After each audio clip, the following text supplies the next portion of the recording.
What's up, family? Welcome into Speak. It is a huge football Monday, so let's get right to it. That's NFL insider Dave Helman, the one and only Joy Taylor, and Eagles all-time rushing leader, 252 Live. Shady McCoy, he already ready for the day. Why you so hyped, big dog?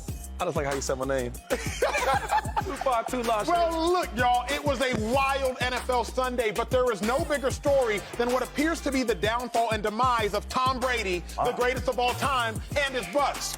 I got to get this off my chest right here, right now. Look, Tom Brady, you cannot unretire this offseason and assume everything's going to go well. You cannot miss 11 days during the foundational and integral part of the team's success, training camp, and assume you're not going to miss a beat. You cannot miss a Friday and Saturday practice to go to a wedding in the midst of the NFL season and not expect to backslide. I do not know if it is causation that Tom Brady's absence at times has led to the Bucs' demise. I do not know if it is coincidence or correlation, but what I do know is this. Tom Brady has not been locked in this season, and his team is not winning this season. And the biggest reason for the Bucs' lack of success is because their leader, their fearless leader, has not been committed physically and likely not been committed mentally, at least not as committed as he is used to being. Tom Brady, you would chastise Tom Brady based on the lack of commitment this offseason. So it should be no surprise that I will as well. But Joy Taylor, you look at the Bucs. 3-4, if I'm not mistaken. They're not doing well. They're doing terribly, actually. Let me not be kind. What is the biggest reason the Bucs are struggling? They can't run the ball. Yeah. They cannot run the ball at all. That is an important part to an offense's success. They rank last in rushing offense. They rush the ball 32.6% of the time. That's the lowest percentage in the NFL this season. They're averaging 3.05 yards per rush. That's the worst in the NFL. I can go on with more bad rushing statistics, but they cannot run the ball. Yes, Tom Brady deserves a bit of the blame in this situation. Right. When you're the greatest to ever do it, and they're struggling as bad as they are, you're gonna get a slice of the pie, especially because of all the things that you mentioned. He wasn't here. It's been a little clunky for him. That's fine. But fundamentally, on the field, they are not running the ball. Now, maybe Shady can explain more to why this is happening because you were there and did it at the highest level. I'm watching. I'm like, whoa. But to me, it's that they can't run the ball. And the other element of this is, and I said this a few weeks ago, but I think perhaps Bruce Arians' presence was maybe a little undervalued. We are seeing the result of him not being down on the field. There was a lot of pushback between him and Tom Brady. From all the stories that we got, it was kind of an exchange of, okay, I'm not going to leave. I'm going to go upstairs, golf a little bit more. Byron Leftwich and Tom Brady are going to handle the offense. Todd Bowles going to handle the defense and be the head coach. And we're seeing the results of that. Shady, I am going to frustrate you. Let me apologize in advance. That's a nice watch. It's a great outfit. Now let me hurt your feelings. I can't deflect the attention from Tom Brady. Right. Why can't I? Because I saw the Chiefs go to and win a Super Bowl. You were there. 26th ranked rushing offense. I don't know if you were the rushing leader that year, but you may have been with maybe 500 rushing yards. Yeah. Y'all weren't a dominant rushing team. 4.6 a carry. 4.6 a carry. He still balled. I saw the Baltimore Ravens have the 32nd ranked passing attack and still go to the playoffs. So I have seen teams not be able to do something and still win. But I haven't seen Tom Brady be this uncommitted to winning. So for me, it appears it's all on Tom Brady. What you think the struggles are? That's harsh. It is, but it's real. He's not committed? I don't like that. Am I wrong? You're wrong. Am I wrong? You're wrong. Okay, first of all, they have been struggling, and you can't hide it, right? Joy, you said it. I see it. We all see it. I think it's just he does deserve some blame for that. He's the quarterback. He's the leader of that offense. He's the leader of that team. So he deserves some credit for that playing so bad. But, I mean, like, they can't run the ball at all. And then they're so predictable. When we won the last time I was in the league, we won a championship with the Bucs. They're running the same exact running game. Like, it's so predictable. We're not running the ball well at all. Well, they're not running the ball well at all. I said we. And then another thing is, like, 3rd and short, we're running the ball. So we can run the ball, right, on first down, second down. But then you're trying to run the ball. But then you're trying to run the ball on 3rd and 1. They're just not in sync right now. The biggest thing I picked up from the Bucs offense when I was there is that everybody was in sync. Like the timing routes. You know, Brady hits that back foot, balls out. The timing, the trust. You know, Mike Evans, corner routes. Yep. You know, need to get to 12 yards. Yes, he's getting 13 yards. So I'm not saying everybody playing well together because sometimes I see Tom might have a bad read, right? I think some of the wide receivers sometimes may drop a ball, might not be in the right place at the right time. And if you know Tom Brady, everything's precise. It's timing. I don't see that right there. So they're out of sync. Is timing not predicated upon practice? It's predicated upon practice. This guy's so funny. Is it or is it not? Look, yes and no. If I miss a walkthrough, it doesn't matter, right? I'm there the whole week. And when they have the preparation, Tom Brady's in the office. He's the one going over the office a game plan, the scheme with him and Leftwich. Mm-hmm. So he knows what's going on. He knows what he wants to do, what they want to execute that week. So I don't really believe in that. You should be at practice, and he's probably there all the time. He just missed a walkthrough. What about what about the 11 days? Let's go back there because you went to 12 or so training camps in your life. You went to way too many training camps. I doubt you want to go back. Right. To miss 11 days during the foundational period of team building, is that not mattering? Is that not showing its ugly face up now? I will say this. If he missed 11 days at camp his first year there, it'll be an issue. He's been at one franchise for 20 years. He's been in the same offense. I had guys tell me, like Grant would say, sometimes Brady would just install the plays because he's been there for so long. So now when you come to the Bucs offense, being in his, third year there, yep. You know the offense. You know where everybody's supposed to be at. You know the checks, the calls. So him not being in them 11 days, it's not a big deal to me. If it's a younger receiver, younger player, because, for example, not to throw guys under the bus because I never would do that. But choo-choo? No. But talking to a lot of my guys on the team, like some guys are still trying to learn the offense that's new there, yep. So, for example, Russell Gage on wide receiver. He had the out route, right?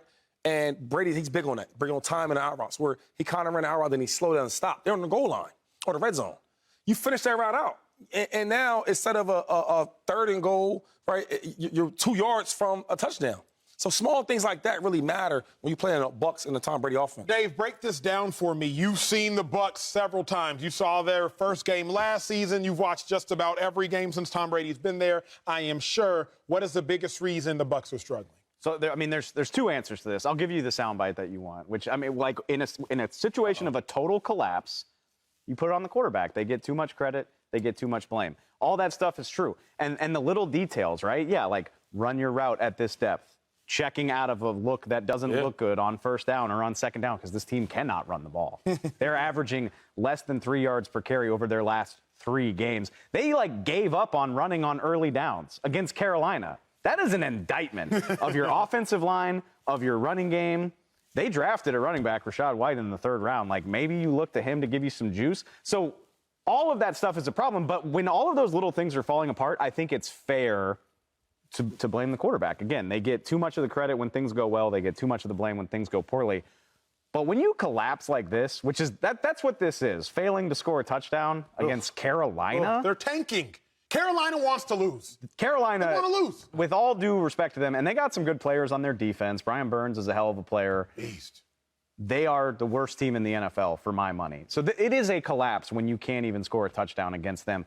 And it takes everything to pull that off. It takes your quarterback not having good timing with its receivers. It takes your receivers, Mike Evans, a potential Hall of Famer with a brutal drop in that game. Your running game can't get going. Leonard Fournette's been struggling. They're averaging less than 3 yards per carry. So it's not fair to put it all on Tom Brady. But he is the quarterback, and so that's what I'm going to do. I recognize that it's not fair. You see that but play. A lot of stuff. That's a dot. There isn't a member of this offense that doesn't have some culpability. We've talked about the offensive line. We've talked about how much they're struggling. But the Bucs stops with the quarterback, especially when it's a quarterback who has played as much football as Tom Brady and has as much knowledge as he does to help fix this. It's the only logical place I can think to Joy, go. you said something fascinating for the last year that I've heard about Tom Brady. You said that you will watch Tom Brady as long as he's willing to play. I usually sit here quietly when you say that because I don't fully agree because I'm like, oh, what if it gets bad? Where do you stand now watching Tom Brady lose to the Steelers last week? Mind you, the Steelers outside of the game against the Bucs are 1-5. Watching Tom Brady lose to the Panthers yesterday, mind you, the Panthers outside of the game against the Bucs are 1-5. So where do you stand now on the thought of you'll watch Tom Brady as long as he's willing to play? Have you changed that opinion? Are you still there? What are your thoughts on this collapse, so to speak? No, they're down bad. There's no reason to try and cover this up like that. They just lost to a team that is actively trying to lose. Obviously, the players are never tanking. We know this. Players and coaches are not tanking. But front offices can make decisions to put you into that situation. I am still there because it is Tom Brady. I'm not going to let a few games make me forget that I'm watching the greatest player to have ever played the game, as bad as it is right now. Now, we know there's a lot going on around this situation, and to me, that's also why I bring up the coaching situation. What happened with the Broncos this year? We don't really know what's going on with Nathaniel Hackett. They're struggling. They're struggling with Russ not there as well. When you have a new head coach, that is important. Even if it's somebody who's been in the organization, they had some change this year. I think it matters, especially because now you guys are struggling and Tom is trying to lift the team up and nobody's in sync and you can't run the ball. So who's the person who's going to stand up and galvanize the Buccaneers? I would hope Tom. Okay, but maybe Tom's not able to do that right now. So who is that person? Tom doing it. But here's either way, right? Because Joy says maybe he's not able to do it. You say Tom's doing it. He's definitely doing it. It is in the fine print of not just any quarterback, but to me, it's in the fine print of Tom Brady as the quarterback to be able to do it.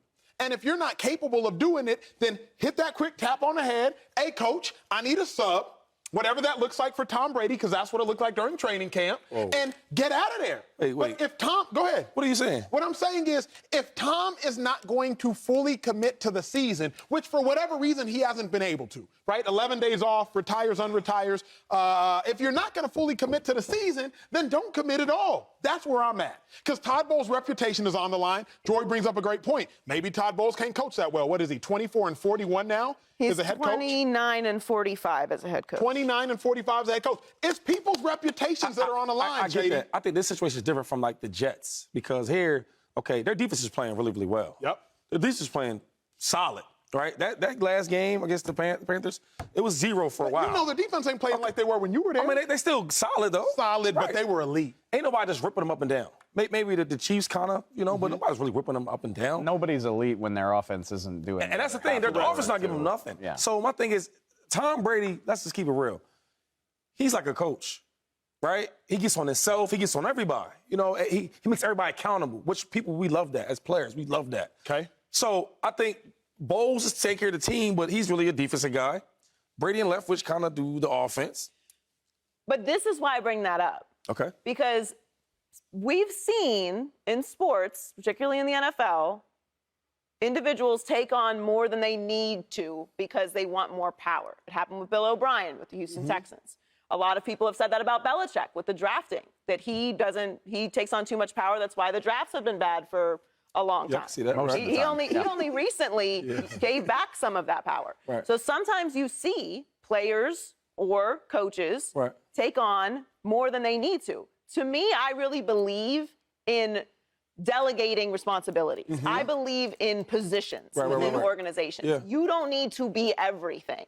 You don't need to be the dictator. Because what happens? Then you're responsible for everything, and you're doing more than you need to do. Who are you speaking to? Yeah, who you speaking? You speaking of Brady? I'm You speaking of Bowles? I'm speaking of everyone. Tom Brady and Bruce Arians had issues. That's why Bruce Arians moved into a different position within the organization, but he's still there, right? Out of respect. I think some of that and more, I think his health was the issue also. Okay, maybe. But we also heard a lot about them bumping heads.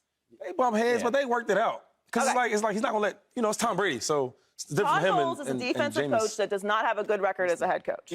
Bruce Arians is no longer the head coach that was coaching there when they won a Super Bowl and were running the league. He's there, but he's not coaching. He's not the voice in the room. No, he's not. He's consulting. Right. Tom Brady and Byron Leftwich are handling the offense, as you said. Right. Todd Bowles is a defensive guy. There's a lot of stuff here. Where's the person that's bringing this together? Because while Tom Brady is Tom Brady and he's the coach for the offensive side of the ball, is that the right thing, is what I'm saying. So my thing, it's still similar, right? Because when B.A. was there, B.A. he didn't do that with the defense. Bowles, you take care of that. That's how it works. Andy Reid's the same way. All right, Spags, you take care of that. But the offense is the one struggling right now. Yeah, but even when he was in office, right, he wasn't really calling no plays. He let Leftwich call all the plays. He was just there just to... Look, what it sounds like to me ain't really much change from a play-calling perspective. What his running game. The running game is the change. Yes. That's the issue. I'm saying... They ran the ball well The back issue then. is Tom Brady. Nah. That's the issue. We're going to address more of that, though, coming up. Subscribe here to get the latest from Speak, and go watch a few segments from our other shows on FS1.